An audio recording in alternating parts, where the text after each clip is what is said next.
Thank you so much for everyone for joining our first event in our speaker series, our WAPA speaker series for this year. For those of you who I haven't met yet, my name is Courtney, and I'm so excited to be part of the programming committee for WAPA, and I am at George Mason University, Associate Professor of Anthropology and the Director of our Global Affairs program. So I hope to get to see you and to meet you all again in the future at another event.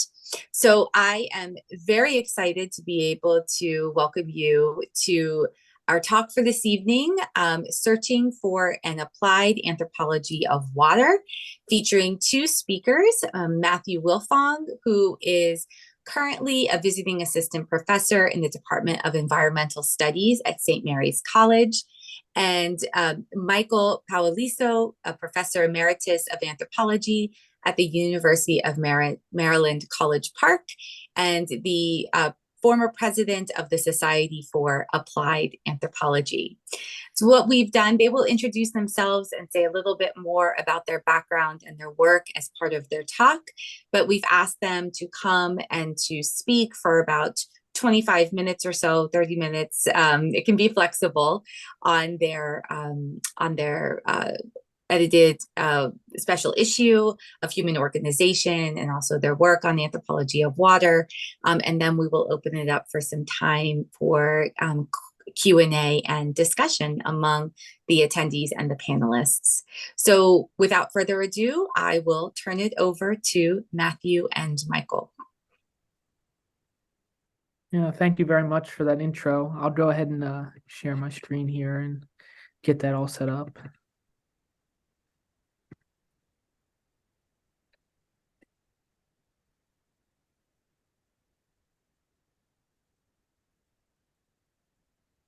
All right.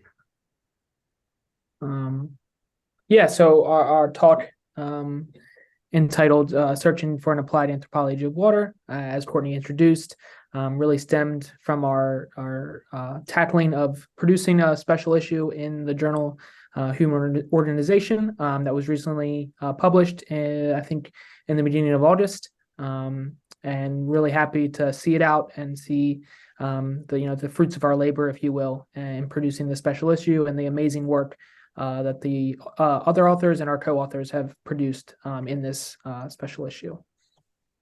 Anything to add there, Michael? No, just add that we also have another co-editor, Jeremy Trombley, who couldn't make it tonight. And so it's the three of us edited this special issue. Perfect. And just wanted to start off with a little bit more information and background about who we are and kind of how we came to work together, but also came to this kind of question on searching for an applied anthropology of water. Michael can go first. Okay, I know with some of you. I'm an environmental anthropologist. I began my career doing international work. I was based in DC and worked at a small nonprofit that did international development research, and then moved to Maryland 2007 or something. And then I stayed at Maryland until about 2 years ago when I retired. Most of my focus at Maryland and most of my work for the last 20 years has been regionally focused on the Chesapeake Bay, and did a lot of things there that fisheries and water quality, flooding, climate change stuff. Been involved with the Deal Island Peninsula Partnership, which was a project that we began around 2012 and is still going. And in 2019, WAPA honored us with the Praxis Award.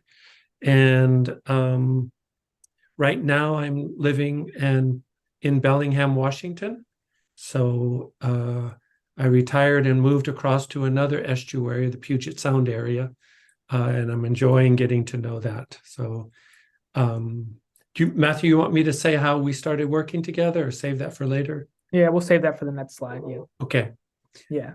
And a bit about kind of my background. I like to call myself a a hydrosocial scientist, and still kind of figuring out what that really means. I have a very interdisciplinary background, so originally studied chemistry in my undergraduate at Washington College in Chestertown, Maryland, and went on to get my master's at Towson University, and really was focused on the very hydrologic aspects of water management, particularly stormwater management, and was really set in staying in the more natural science oriented approach to water management and governance.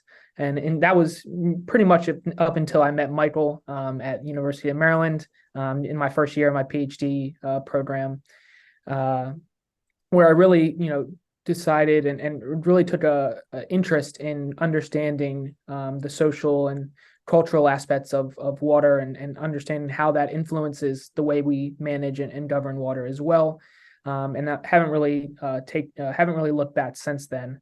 Currently, I recently just completed a postdoc at Arizona State University, working at understanding the socio-political aspects of water conservation and residential yard design in one of the major metropolitan areas just outside of Phoenix.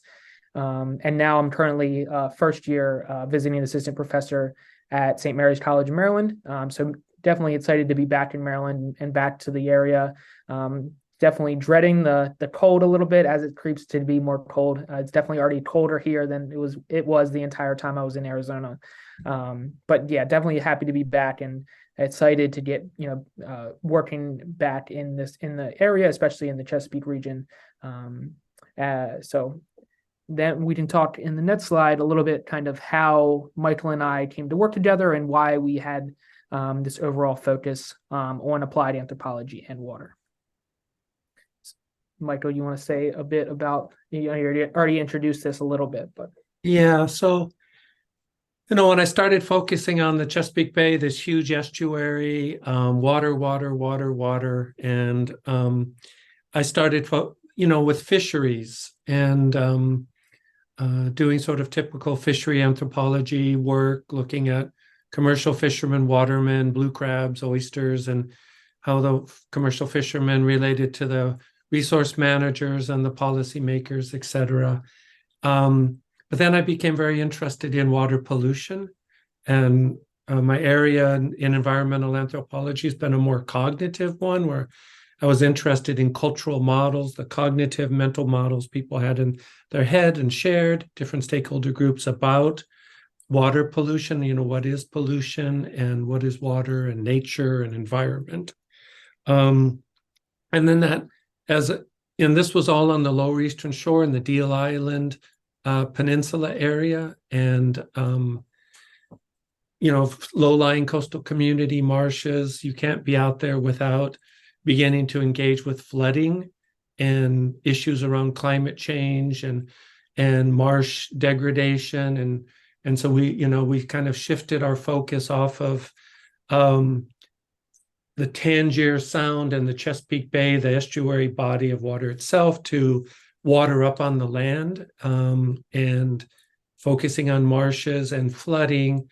And I became particularly interested in ditches as a way of managing water and all the drama that goes on in coastal communities around ditches. And our project, made efforts to get ditches dug out, and it turned out to be a very complicated social thing with regulations and stuff like that. So I've kind of moved from a big body of bay estuary water and fisheries to a more focus on how coastal communities are adapting to too much water.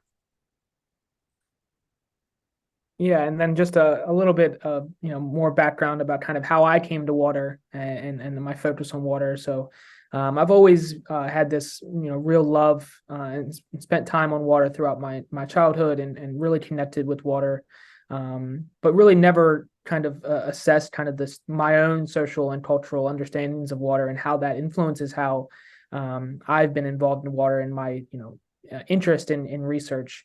When I started, I mentioned in my master's and then the start of my PhD, really interested in the more eco-hydrologic aspects of stormwater management. So traditional kind of, water quality monitoring. You see me here in the right in the outfall of one of the stormwater retention ponds, and I'm setting up a weir and drilling in a water level auger to measure the discharge that is coming out of that stormwater pond.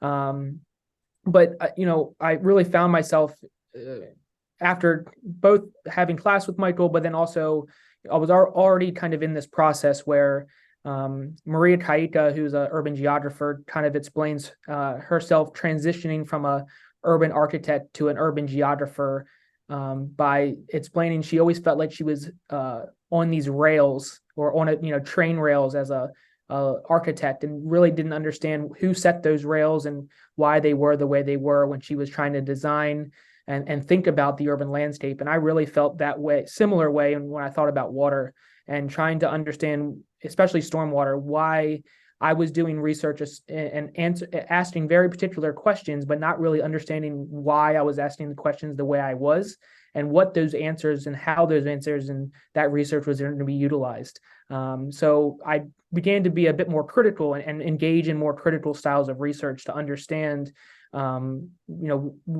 what questions and what is the actual, social and cultural understanding of stormwater, and how that can be, how that has influenced our stormwater management, for example, during my PhD, and now have utilized that kind of approach and a more hydrosocial approach for understanding water and society relationships. And I think maybe Michael wants to say a little bit about how we started working together in that. Yeah, I'm itching to say that. So we have a wonderful collaboration, and Matthew mentioned that he was a student in one of my classes, and then he took an independent study and he to learn more about the social science side of water, and then he converted that into a published article. And but the main point I want to make is that it's I've always enjoyed collaborating with people outside of anthropology, and Matthew, coming from an environmental science and a hydrology perspective, yet being very open to the social science, was like, perfect and almost a godsend for me.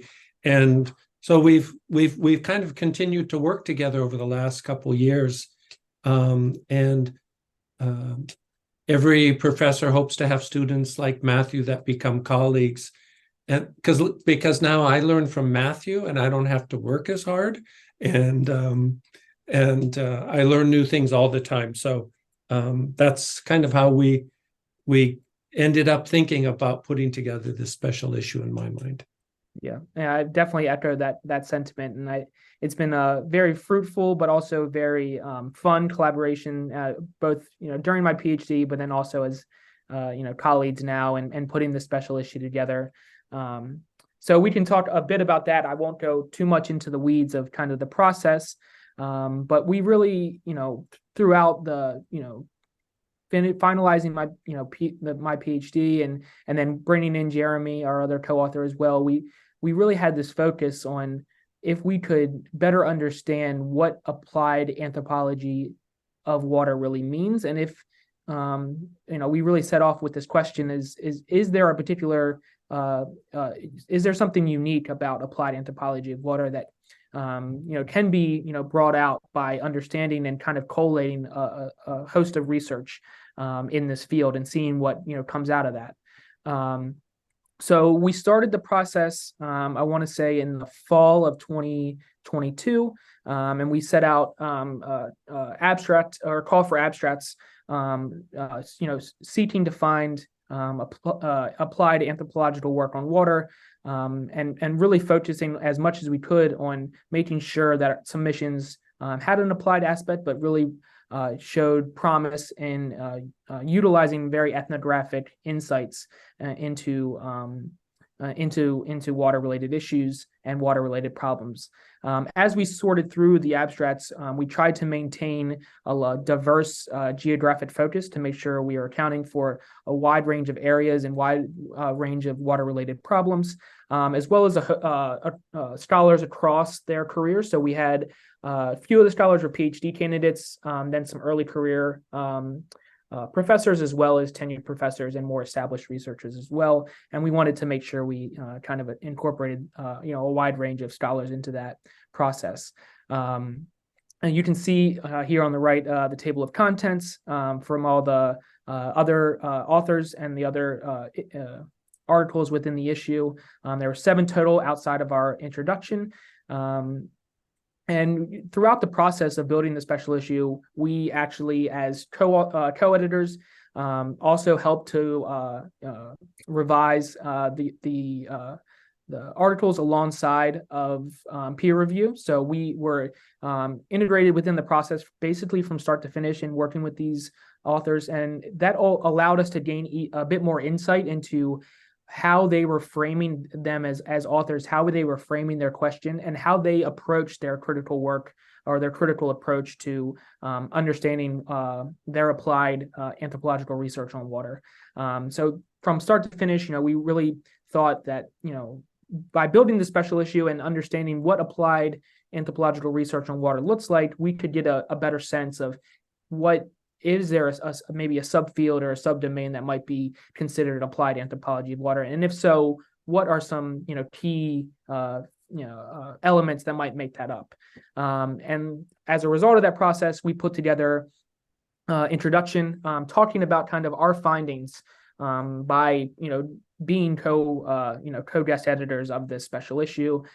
So some reviews when you see or some special issue introductions really just look at kind of a summary of the articles included in the special issue, and we definitely decided to take a different approach and use our process and use our understanding that we gained as a result of producing the special issue to pull out some key insights into what might constitute an applied anthropology of water as a result of us working very closely with these authors throughout the process of submission and then producing the special issue.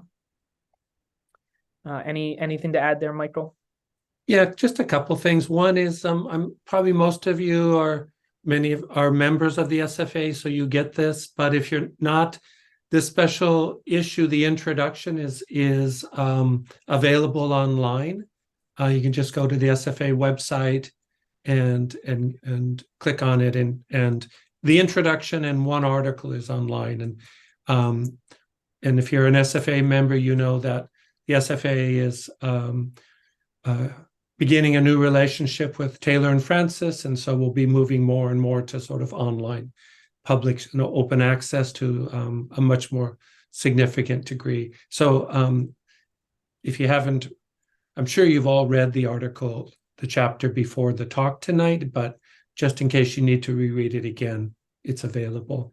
So, I became interested in this with Matthew and Jeremy, in that there's just a lot of anthropology of water out there, people writing about water, anthropologists and other social scientists, we can stick to anthropologists, writing about water. And there are some excellent reviews out there of way anthropologists have, what are the themes, topics, approaches, findings of anthropologists working on water topics.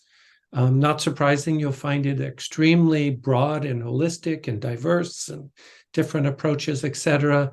And I remember one review making the point that, water is sort of a theory machine, that by anthropologists looking at water, it's a good way to refine and generate our theories.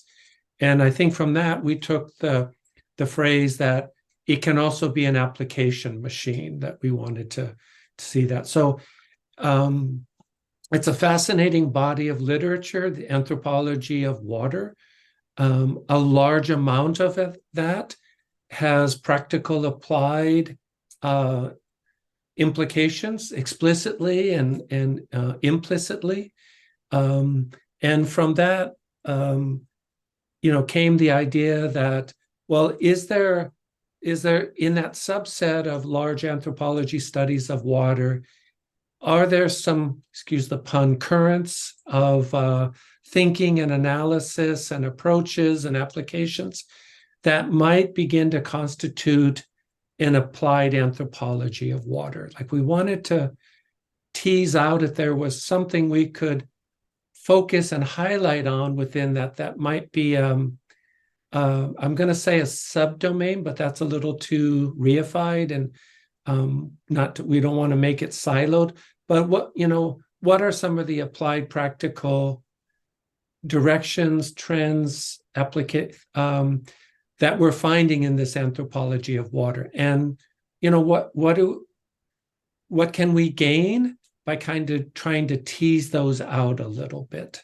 So that's kind of, we've been motivated and stimulated by the idea, is there an applied anthropology of water? And some of you may be thinking, oh, of course there is, and we would agree, but we were really trying to find something that we could kind of separate it out from the larger applied work on water within the larger body of anthropology of water. And so I think it continues to raise really good questions for me about what can applied anthropologists do, and are they doing, that kind of needs to be pulled out and flagged and promoted and communicated more in this broader field of anthropology of water. Perfect.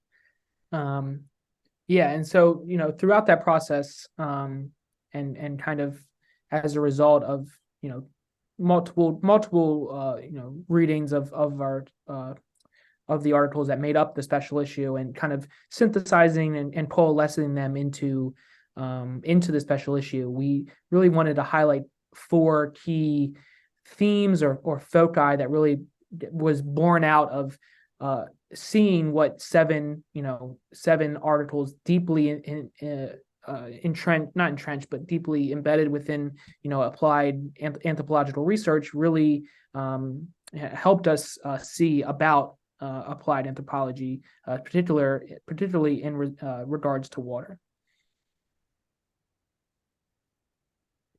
And yeah, I can start with the first one here. Is the one that was really stuck out is the majority of these articles that made up the special issue focused on understanding and assessing the multiplicity of the lived experiences of water, and seeing how that relates and produces very distinct sociocultural relationships or hydrosocial relationships with water. And I think the applied work that made up this issue did really, really well is not only account for this multiplicity, but bring it to the forefront and demonstrate how this multiplicity is needed to understand and assess how we manage and govern water more broadly. One of the issues, or one of the articles that really stands out, is understanding the experience of older African Americans living within Flint during the Flint, Michigan water crisis, and how their experience particularly was detrimental during the Flint water crisis due to their their old age, the structural racial implications of living within Flint. And that multiplicity was really, really borne out and demonstrated within that article, as well as the other articles as well. Yeah, I just briefly add that it shouldn't surprise any of us, that the lived experience is something that anthropologists do. But when in preparation for talking with you tonight, I went back and skimmed through the articles, and I'm really, really pleased and impressed with how the authors conveyed how Palestinians are grappling with managing water in Gaza and the West Bank, and which is very appropriate today, I suppose. And the seniors in Flint, Michigan, Ojibwa members in Michigan, and et cetera, with a sacred relationship to fish and water, dealing with science that is understanding fish and water through measures of mercury toxicity and things like that. And I think all these, what the chat articles do very well combined, is show that these lived experiences are very powerful communicators of the challenges that we're facing and opportunities around water. And I think what the authors did very well is they really made it help the articles be very authentic by conveying that lived experience. And we'll talk about later on, but another strength is they did that through their ethnography. So I think that I don't think other people, other researchers would have captured the lived experience, the diverse lived experiences of people grappling with either too much or too little water or poor quality water, etc.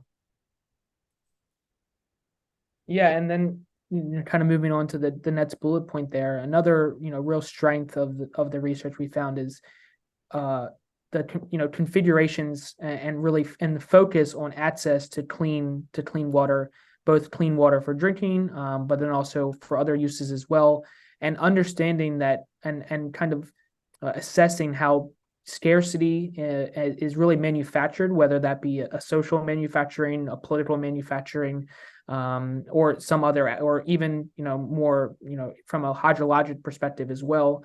And what was really demonstrated well within the articles of the issue here is, and really highlighted, is that this access to clean water was at the forefront of the majority of the articles within the issue, really demonstrating that this is in an applied anthropological anthropology research on water. This access to clean water seems to be a real genuine focus of the majority of the work, at least in our issue. But it demonstrates kind of how this this access to water is the key question that a lot of these research articles are tackling. And one that stands out again, the Flint, Michigan one, article really does that really well in demonstrating how the access to clean water here was really a socio-political issue, and as well as other ones as well. One from Puerto Rico after Hurricane Maria and the disaster there, and how some areas of Puerto Rico had access to clean water, whereas others after this disaster were relying on bottled water that may not have became available because of aid from FEMA and other organizations as well. Michael, anything to add there? No, I think the articles do a really good job of saying this can occur in times of water scarcity, obviously, but also too much water as well, like the Puerto Rico hurricane example. So I think they show, and it can occur under different structural situations and historical situations. In Cape Town, South Africa, post-apartheid, depending on different sort of programs, and it can occur in Tucson, Arizona, and it can occur in Chile at large sort of watershed scales, where this access to clean water is maybe the fundamental thread that runs through this applied focus on water that at least we found in our work on this special issue, in these as well as kind of our own work. It's something that everyone seems to be focusing on. Yeah, and then kind of another one here is the centering justice. One thing that really we found as well is a lot of the authors and articles within the special issue did a very good job at accounting for the political and power dimensions within that helped to produce and reify kind of these environmental justice or water related environmental justice issues, especially as it relates to the previous bullet, this access to clean water. We definitely think that this applied anthropological research and the authors we have in the special issue gave a very unique perspective that might have been lacking. I know from, doing more traditional hydrologic and eco-hydrologic research, this, ability to unearth and illuminate the, maybe hidden and obscure power relations is definitely lacking from a more natural science perspective for sure. And, this is what this, applied anthropological research does really well. But in addition, it also helps us to understand what solutions are available, whether that be available politically or available economically. So really helping to us to see, and a lot of the researchers within the special issue helped as part of their issue to determine what are the solutions that are actually feasible within this, the power relations that are dominant within this area. So they can center justice not only in talking about the problem, but also center justice in terms of working towards a solution and what solutions are actually feasible within the given power paradigm within these water related issues. Michael.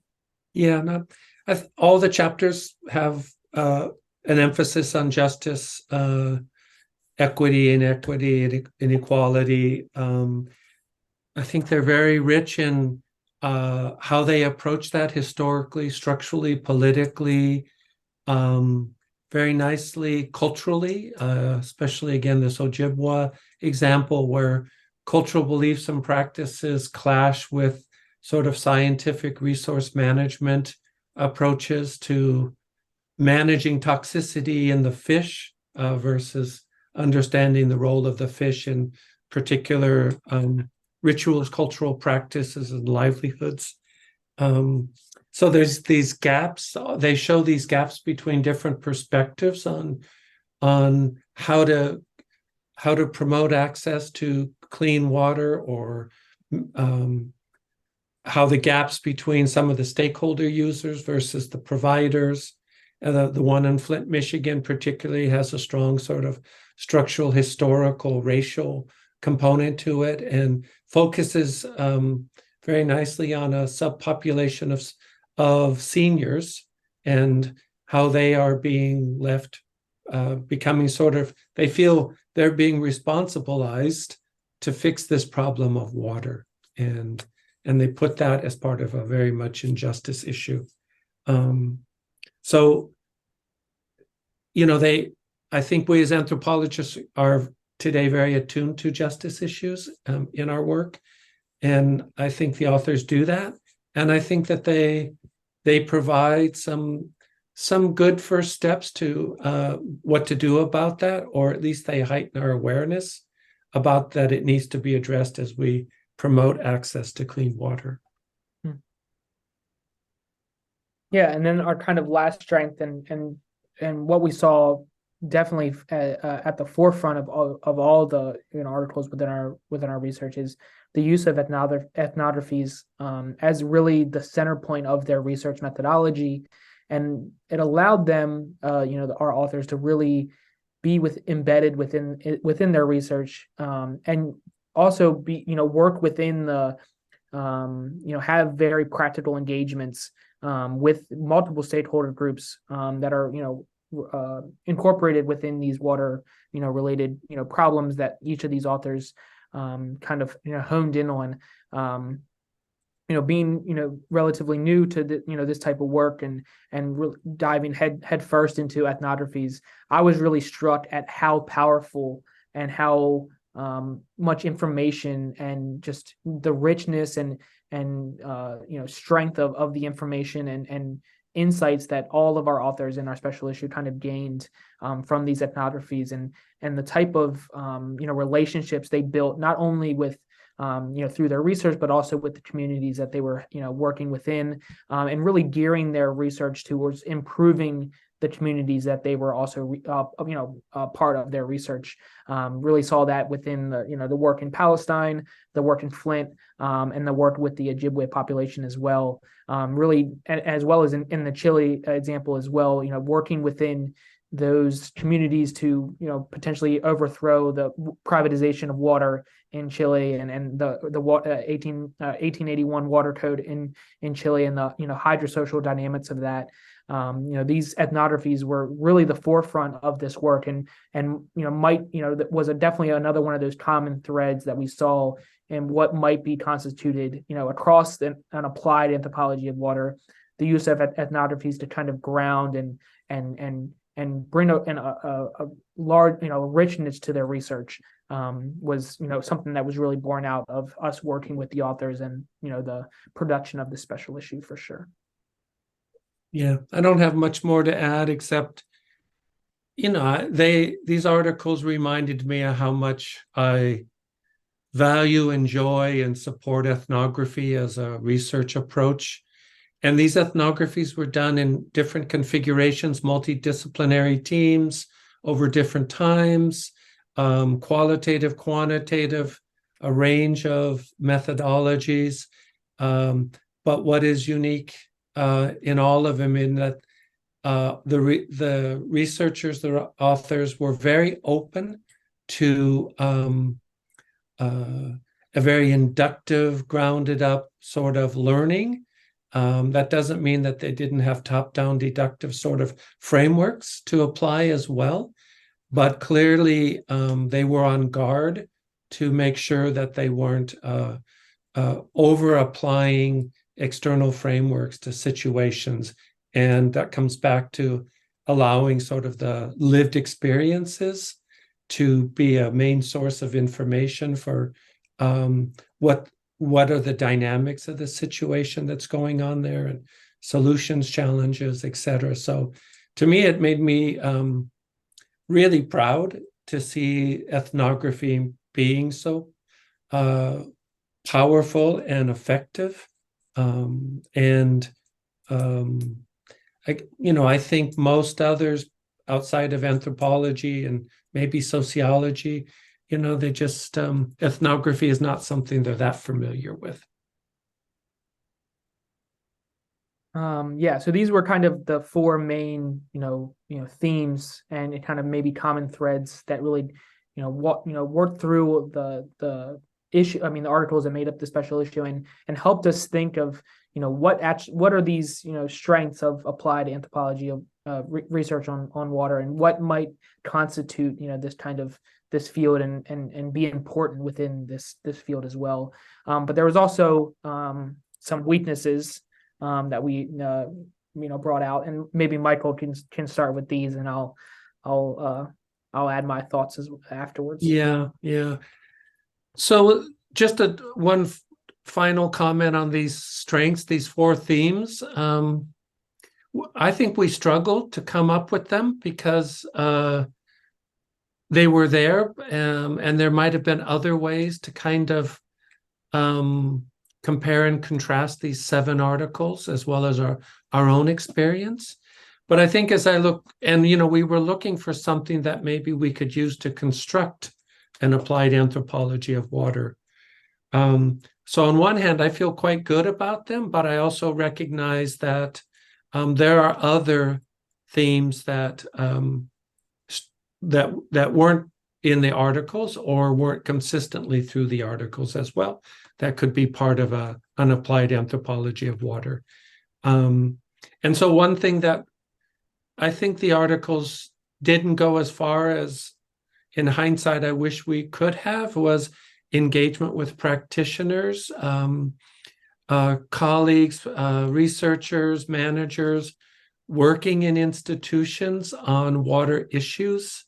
A lot of the focus was more traditional community-based, of a local, geographically demarcated community, Cape Town, Tucson, Flint, watersheds in Chile, West Bank, Gaza and Palestine. Although the Palestinian example has a lot more on institutions than perhaps the others. So maybe it's appropriate talking to WAPA that maybe what we didn't find enough of that might be relevant for an applied anthropology is that more practitioner sort of theorizing and sort of input. Yeah, I definitely, have to, agree there, and maybe add on, while it was, difficult for me to kind of to see this challenge and see this aspect of it, because, I come from this research working with practitioners inherently, trying to be interdisciplinary and trying to work with, former colleagues and former, hydrologists and ecologists that I've worked with in order to understand these issues. But really that the main, there wasn't as much of this kind of, and I definitely understand why, because it's very difficult to kind of, work across these disciplines and work across these, institutions and different practitioners and from different, disciplines as well. But, I think that was one thing that what didn't bear out as much as we now looking back and in the process of writing the introduction didn't, and again, we only had 7 articles there, but didn't, wasn't as much of at the forefront as we potentially hoped. Yeah. And Matthew and I have drank the Kool-Aid on this applied anthropology of water. It's just, at least I have, it kind of just sticks in my head that, and I find it useful to think, is there something unique, distinct about anthropologists working on water that could be called applied anthropology of water? And some of you may have remembered some years back, there was discussion that maybe there should be a 5th subfield of anthropology being applied anthropology, for example. And so, one of the risks of that is that, you're kind of siloing, or you're beginning to label something that's a lot more dynamic and maybe doesn't fit under a category. And so I think for me, this risk of siloing isn't such a concern, because I'm kind of using it as a heuristic to ask, is there a set of contributions by applied anthropologists working on water that kind of stand out from the larger field of anthropology of water? And but there is this risk of it becoming a silo or being perceived as a silo of interests. Yeah. And just to add on a bit there, this was in our conversations between me, Michael, and Jeremy after getting the issue and putting it together and writing the introduction. This aspect of siloing and risk of siloing and perception that, if we help, and really fought for kind of this subdomain, if you will, or this subdiscipline of an applied anthropology of water, then we were also, risking that aspect of it. And, especially me personally, coming from very interdisciplinary background, and I'm extremely weary of silos and knowing how difficult they are and to overcome and kind of break down and work between if you want to be interdisciplinary. So, that was a real, cognitive, issue that we, kind of grappled with and really fought with for a while when we were writing this introduction and thinking about this, this overall question is it worth this potential risk for siloing, or is it, as Michael, talked about, is, this using it as a heuristic tool to, ask our questions, is that enough? And is that powerful enough to then elucidate, kind of the theories and overall questions we're trying to ask. And we can, on the next slide, we'll talk about that a bit more, but, spoiler alert, we definitely think so. So. And, finally, and this fits with my broader interest with the Deal Island Peninsula Partnership is over, the engagement of institutions and having anthropologists studying more the institutions of water management and water decision-making. we're quite good at the community-based, but we have less sort of anthropology of the decision-making, policy-making, the regulating that occurs in institutions that affect so much of this access to clean water and water security and water scarcity. And this, I'm sure for the WAPA members, this is not anything even close to being new. But I think it really comes out in this issue of water as well as other environmental issues like climate change, for example. And so, we did have for the Chilean case, they did focus on different collaborations and partnerships in Chile that were working on watershed and river restoration and engaged with them. But that was more the exception than the rule. Certainly the anthropologist talked about institutions, understood the institutions, their historical role and what they were doing, but they didn't quite have the sort of ethnographic sort of understanding of the issues of water within those institutions, water management. Yep, definitely. And I, maybe to add just a bit about that as well. I come to my questions and in my personal research, trying to work with institutions at the forefront. So, I was, maybe I kind of a bit of bias, bringing out here, but I was a bit critical of that within the articles as well, and that they could have went a bit deeper within their ethnographies and their overall research by they acknowledge the role of institutions, but really working with institutions to make meaningful and dynamic changes would have been more potentially more impactful, with at the end product of their research. So potential challenge there for sure within the articles that we had as part of the special issue. So kind of our thoughts moving forward, and definitely producing this presentation and getting back to our questions, continual work between Michael and I and Jeremy as well. We're still grappling with this question: is an applied anthropology of water unique? And if so, what makes that up? I think in the introduction, we really hedge ourselves a bit and try to really focus on these common themes and these common key findings or four thematic foci that we really see within the articles that make up our special issue that might help to kind of center and define what an applied anthropology of water might look like.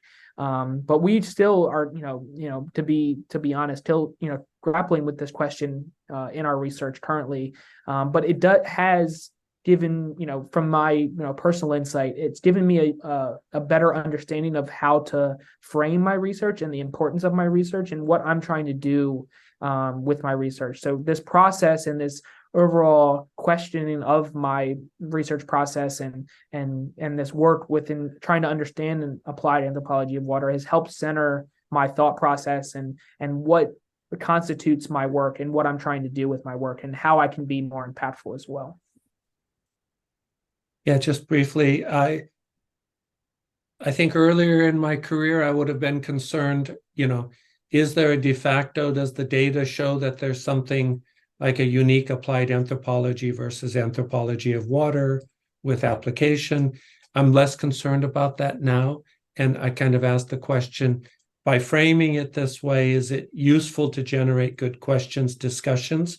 And I also wonder if by claiming there is an applied anthropology of water, there's some strategic and political and value in doing that to really highlight the applications and practices of anthropologists working on water and pull them out. And even if they're not that different de facto from other approaches, other anthropologists' work, which has some applied interest. So it's for me, it's now kind of more strategic and wanting to highlight what the contributions of applied anthropology.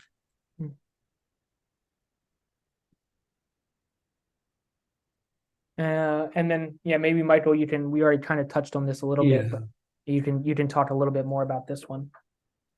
No, I just think in all of my work right now, we need more anthropologists working in organizations, practitioners, to be supported and engaged with applied anthropologists doing applied work in academia, because we just need to understand institutions and the world of policy, programming, implementation, the politics of it internally. We just need a lot more of that into our broader theorizing and applying anthropology to water and to environmental issues for sure. So, and after years of being in the SFA and just finishing up the term as president, I'm still past president. I know how challenging it is for practitioners to be supported to engage, and how to support them is an ongoing challenge for the SFAA, for example. Yeah, and just to add maybe a bit of a more personal side of that is, towards the end of my PhD work with both Michael and then in my overall time at University of Maryland, I was definitely more drinking the Kool-Aid, as Michael said, and really felt at home in this anthropological research and definitely very well supported in that, and then moving over to at my time at ASU and being the now quote unquote token social scientist in a very natural science oriented group, I definitely got to see how difficult it is to be a practicing anthropologist, if I even want to call myself that, or if I have the skills to call myself that. But it was so difficult for me to work and really make meaningful change in how the rest of my colleagues really approached their research and understood their research. So I know, definitely recognize how difficult, this type of engagement is, and really hoping that we see more of this applied, research, especially focused on water, both within these institutions, but also within academia, reaching out to institutions and trying to work collaboratively with them. And from an interdisciplinary standpoint, I think that's how we're going to, be equitable and sustainable, and kind of center justice in our work, and outcomes towards water management and governance. And that's hopefully the path forward. And that's really what I was kind of hopeful for, and kind of really happy to see as a result of the special issue, is kind of this focus on these issues, and hoping to really bring the popularity and focus back on, or not back on, but onto this this field and this type of research as well. So, and then lastly, we're really interested in hearing what your all thoughts are, knowing you're practicing anthropologists, and hearing what your perspective on both the kind of applied anthropology of water, or kind of what's the future of this type of research, or what's lacking, and what how we can be more strategic and more maybe successful in this type of research and these type of approaches. So we're really interested in hearing your all's thoughts, both on this work, but then also how can we kind of move forward with this as well. So.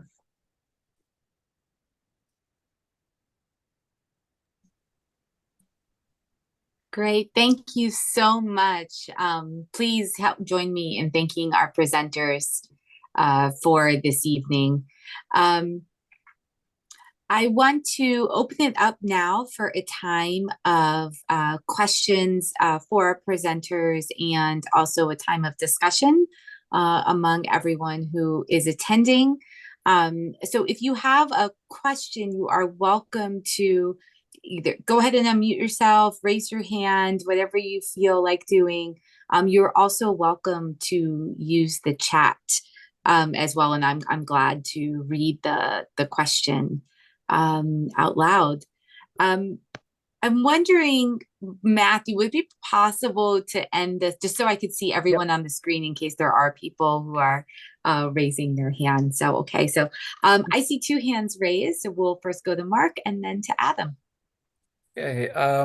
Yeah, and I am not an anthropologist of water, so anything that I say, I apologize in advance for any ignorance that I may evidence here. But I had two questions really.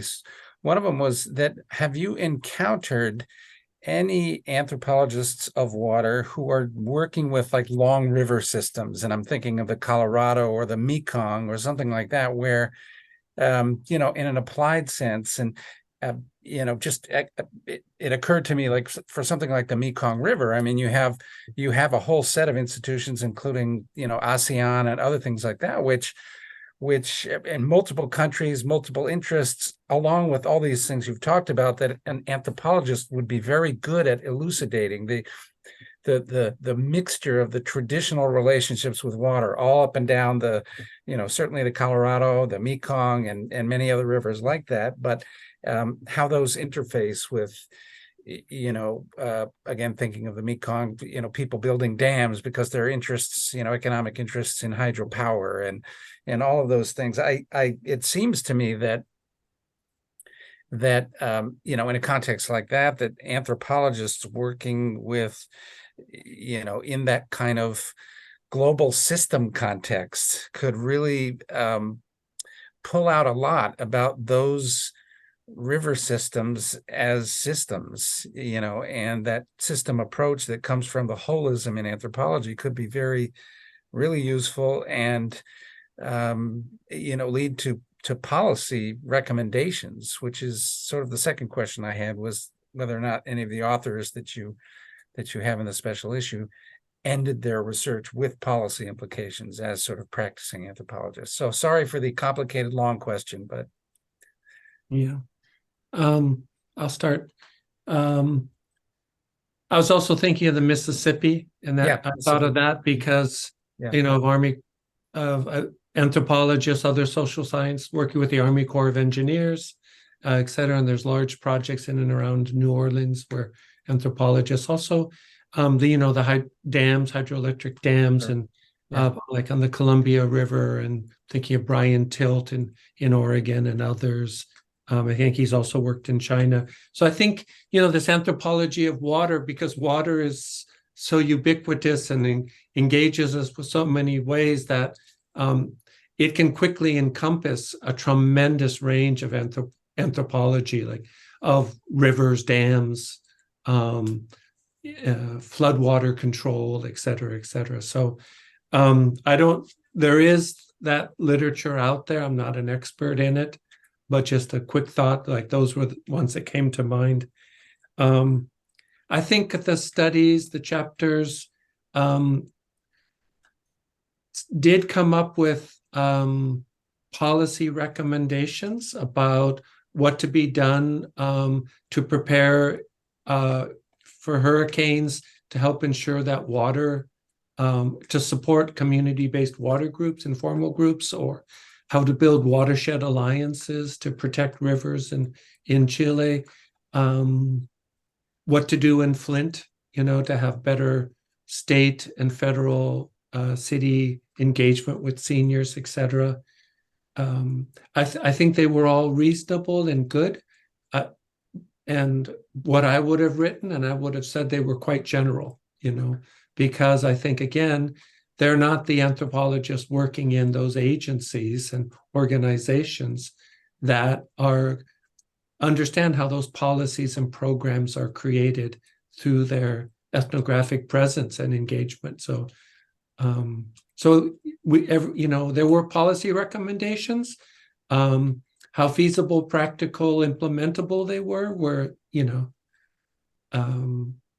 It may be questionable, but I would have that criticism of my own work as well. Yeah, and just to add a little bit about maybe both of those questions. So in my time at ASU, I got to work a little bit, but not as much as I probably wanted to, with Dr. Amber Wooditch, who just won the MacArthur Genius Award, and she's a anthropologist working at Arizona State, and she is just started a large scale project working on the Colorado River for water conservation needs in Arizona and the larger area. So definitely keep an eye on that kind of that research and her research as well. Working very strongly with a multitude of stakeholders, the multitude of stakeholders in not only Arizona but within the entire Colorado River. And I'm definitely I wish I would have spent more time there to really dive in a bit deeper into that area.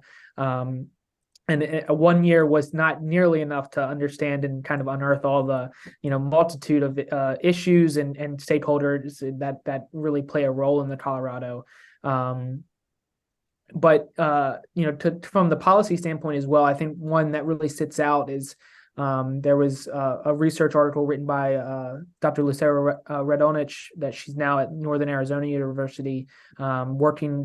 She was working with the institution of Tucson Water, looking at rainwater harvesting of mostly Hispanic Americans living in Tucson, and how they were kind of their approach and their how they understood rainwater harvesting and what they used rainwater harvesting and what they used the water for was definitely not incorporated into policy recommendations and the overall policy implementation in Tucson. So one thing that really arose from her research by working with Tucson Water inherently at the start of her research was making sure that there was very distinct policy recommendations towards how can we ensure that Hispanic Americans that are engaging with our rainwater harvesting process are benefiting as much as the more white and more affluent populations as well that are also engaging within rainwater harvesting.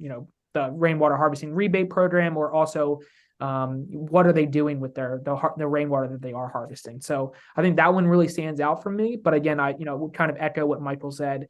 There most of them kind of from a practical and applied standpoint did have these policy recommendations at the end. How much they were feasible politically, and it's always left up to question unless they were inherently working within these institutions that are making these policies and stuff. So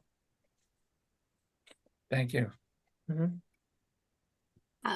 We'll go to Adam, who also has their hand raised. Yes, and I actually don't have a question, but it's so complimentary comments. So I have the issue right here.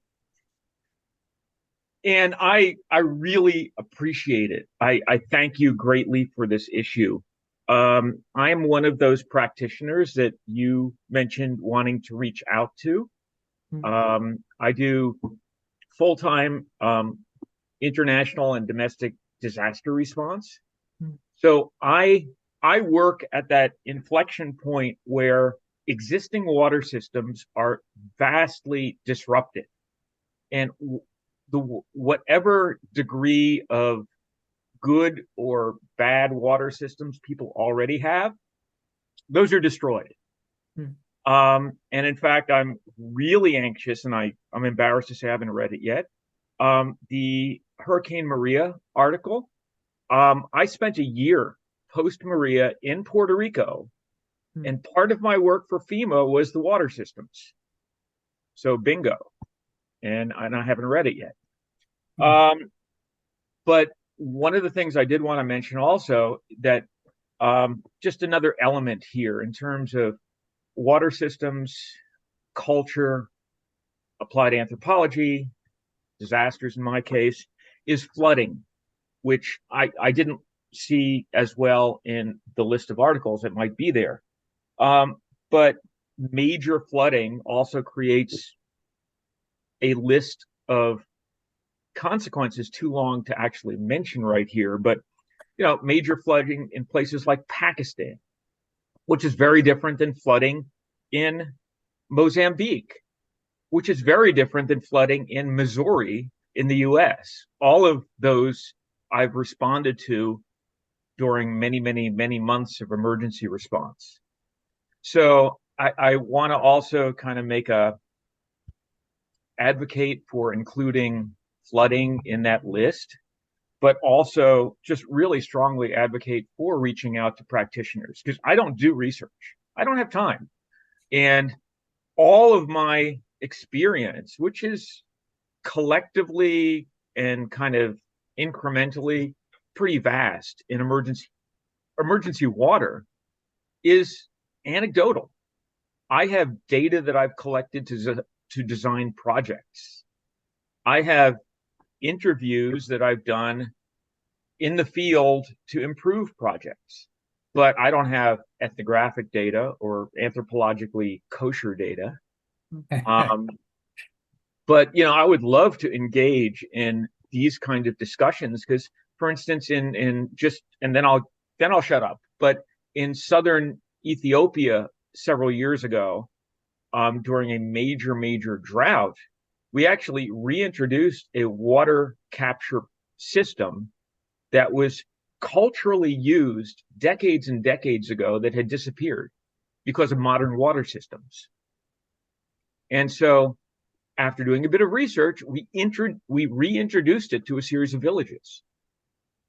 So, there is always a massive cultural element in like every aspect of water. So I'm just thrilled that this topic has come up. That's all. No question there. Thanks, Adam. But I concur that, we had that one article in particular on flooding, the Puerto Rico article, but a few others kind of can touch up on it.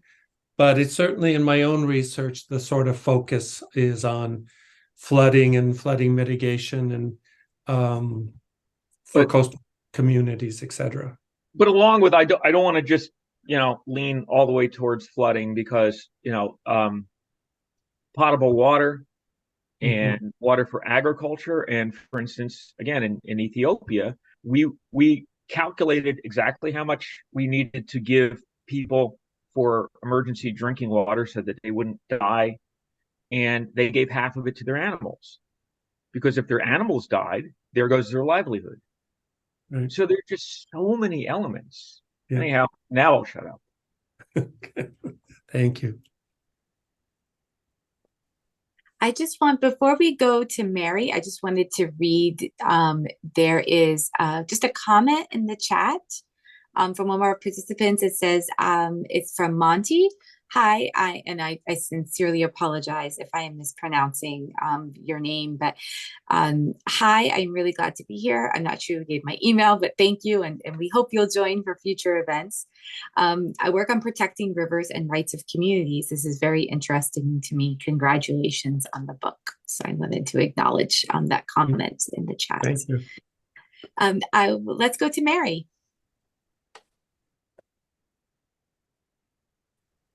Hi, I live in Tucson, and so some of the things that you've said about folks you've worked with here in Arizona are of interest.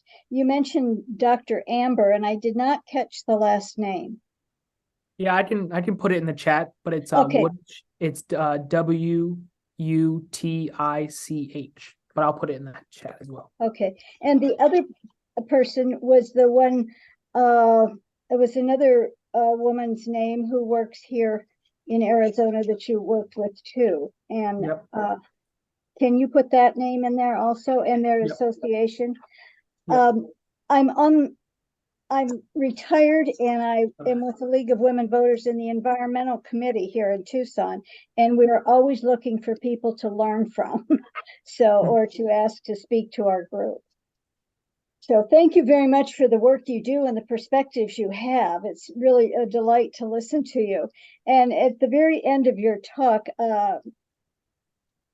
Matthew, you mentioned that it was difficult for you with other researchers because you were an anthropologist and they were doing real science or something of that sort.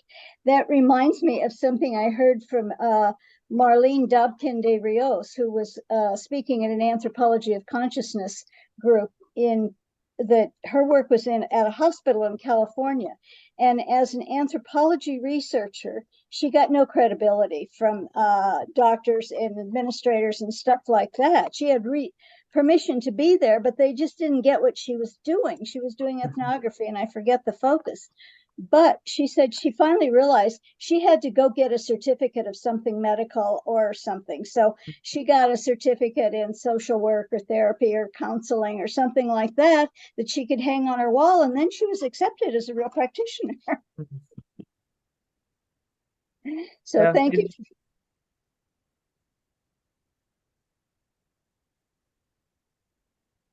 As I have people, I have another oh, quick question, go just ahead, Mark. Absolutely. related to since you were talking about Tucson. Since I do a lot of work in public health and sort of social conditions of vulnerability related to public health, there was that whole case of the Akimel Odom, or the Pima, and the Gila River, and the whole intersection between high diabetes rates in the Pima, in part because of the loss of water, because the Gila River had been dammed up for agricultural use, and then so a lot of the traditional ways in which people would get food that were centered on that kind of river ecology disappeared over time. And I think there was a number of years ago a lawsuit that they were able to reopen some of the water coming from the dam.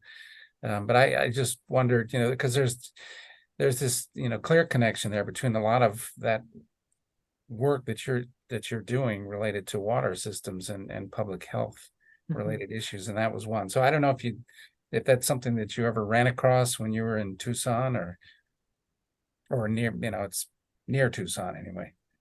Yeah, so I didn't run into the public health aspect as much, but I do know it. I actually kind of, one of the areas that I did a lot of running in is right along where they reintroduced or where they allowed the water to reflow after taking out the dam, and they actually had like a almost perennial wetland area because it was then allowed to reflow. So it was kind of, when you're on top of the mountain and you can look down and you can see this. I mean, it looks green now, but it's very interesting to see like this one more green area, but knowing that it was traditionally always green in that area, and always because of the river used to be flowing, and now has been reintroduced. So yeah, but those type of the sociocultural aspects of water and is extremely fruitful in that area, both from the Colorado River all the way down to to rainwater harvesting in Tucson, to the Gila River and things like that. So it's one year, I mentioned earlier, one year wasn't enough to kind of dive into all those issues. Yeah. And I could definitely spend my entire career out there and still have plenty more questions for sure. So yep.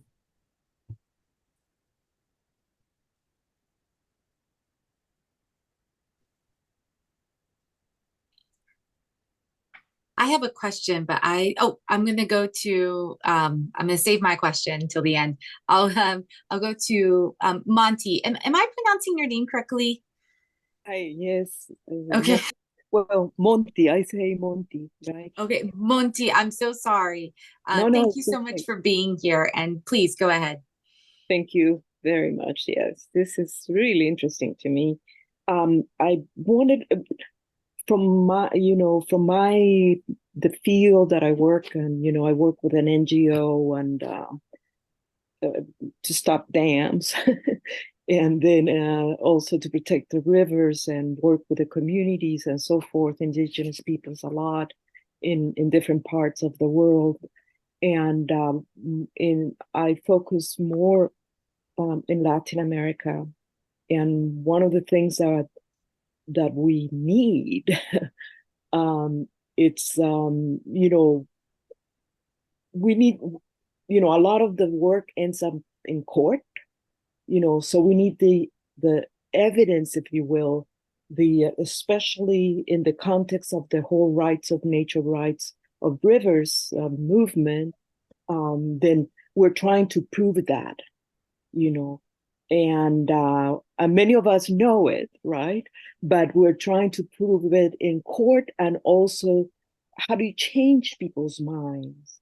What are the elements? And of course, we do communications and all that, but I thought of, for example, one piece that could be, and I think I'm going to go for this, like an amicus brief. We're now have a case for the rights of the Marañón River in Peru. And so it was admitted. So now, soon, I think that, and we have a hearing on the 9th, but, and it's probably not, it's going to be rejected, but we will appeal.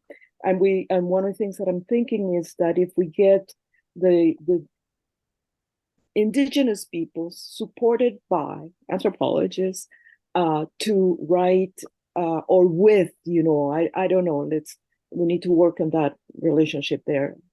But if their vision and cosmovision can be presented in a way that we can, as an amicus, in support of the case, I think that would be really great. It would really help a lot. Well, that and in many other cases, but thank you. Just a follow-up comment. The chapter in the book focusing on watershed movements and hydrosocial movements in Chile, could be useful because they talk about how different watershed and river groups have worked together to scale up and to influence policy practices. And I can't remember particularly, but maybe also the courts in Chile to protect watersheds. So, and the broader literature I think they draw upon would certainly be relevant to what you just described. Yeah, I'm part of that movement.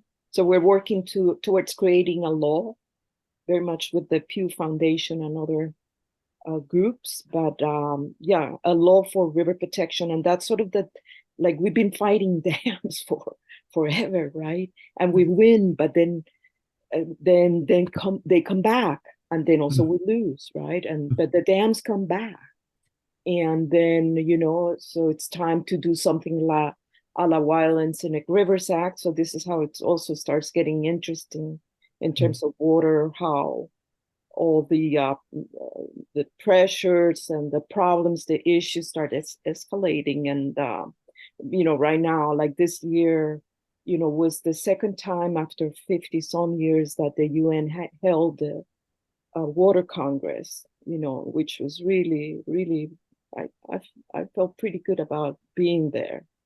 But it was, and the rapporteur now, it's a Spaniard, Pedro Arrojo. He's really good. He's really good.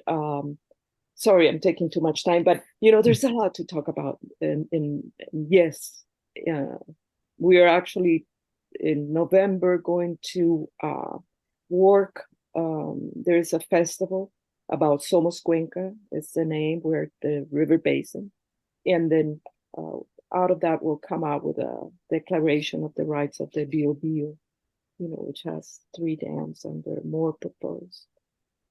Over. Great. Good work.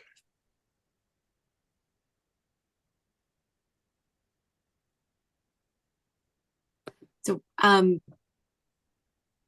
while people are maybe thinking of their last questions, I think my question, was somewhat touched on in maybe another one of the questions or the comments, but it's also thinking about the role of ethnography in all of this. And I'm wondering, and maybe others can speak to this as well, it's kind of the perception, and Matthew, is particularly with your background of coming from this, is kind of the perception of it. It seems like there is a big need for it, but I'm also wondering about those practitioners or institutions that you did connect with, or the authors did connect with, kind of how ethnography was perceived as a research method, but also as kind of a way forward to maybe making some change, social change or such, around water in the future. So I'm just kind of wondering, because we often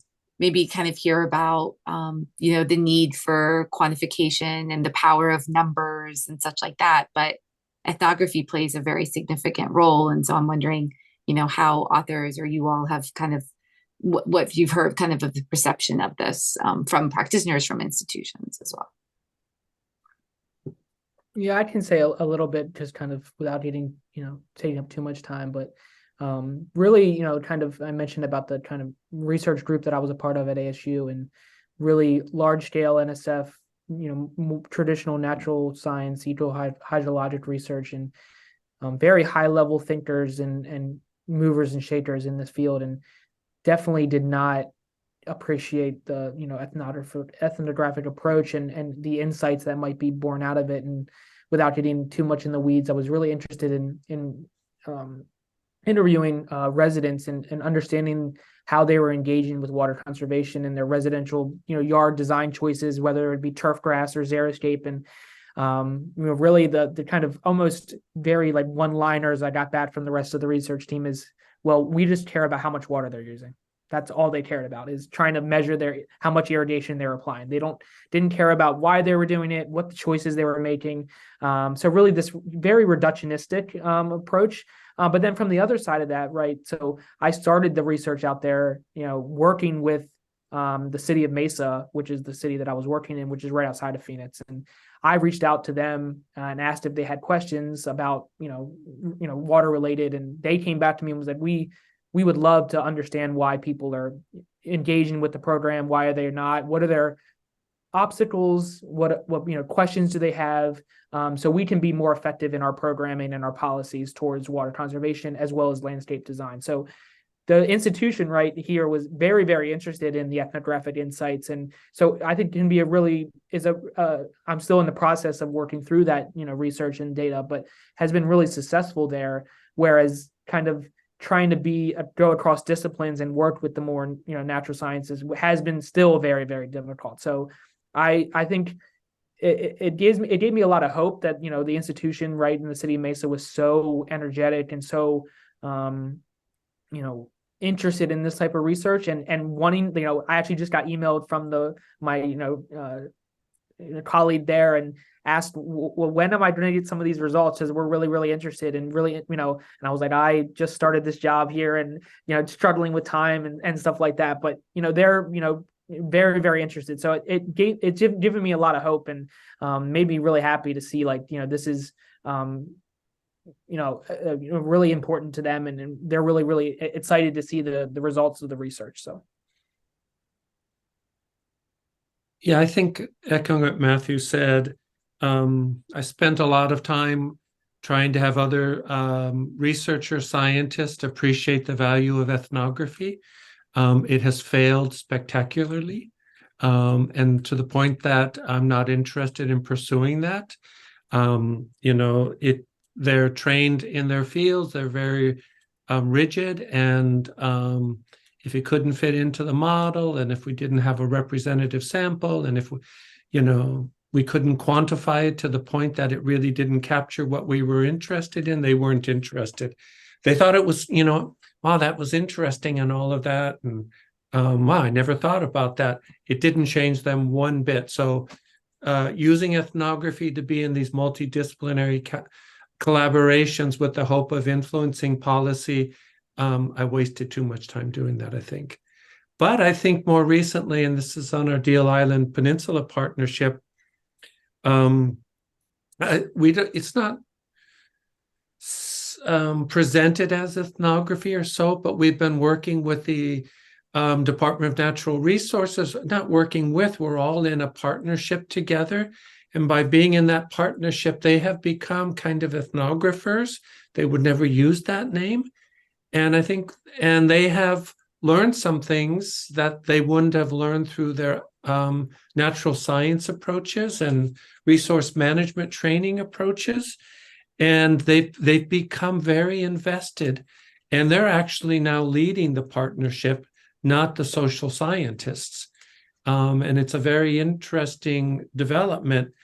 And so my new hope is that the ethnography is more relevant to policymakers and people in the institutions, the managers, the people in the trenches, if it can give them some insights that help them solve problems that they really need to solve, like, regulations. So that's why we, in that slide, said, more engagement at the institutional level. We're very good at doing ethnography in communities, and we have tried to, on the partnership, reconceptualize community to not be a geographically situated place, but a larger network collaboration of practitioners. And that's, people are still kind of settling in with that, but there's been no rejection. And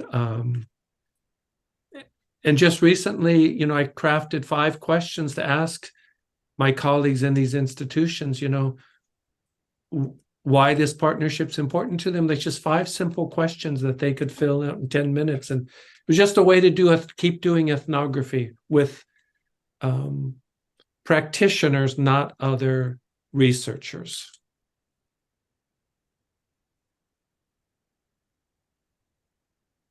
Well, I think we have come to just about the end of our 90 minutes together. So I hope you all can help me in thanking our presenters one more time for being with us this evening. Thank you so much for sharing your work. I, like Mark, am not an anthropologist of water, so I have learned a great deal. Yeah. And we want to thank you for this and for everyone. We will have our next speaker at the end of November, and there will be more information coming out soon about the talks. We hope you can join then too. But thank you, Matthew. Thank you, Michael, for sharing your work this evening. Enjoyed it. Thank you. Thanks. Thank you so much. Take care, everyone. Take care. Thank you. Bye.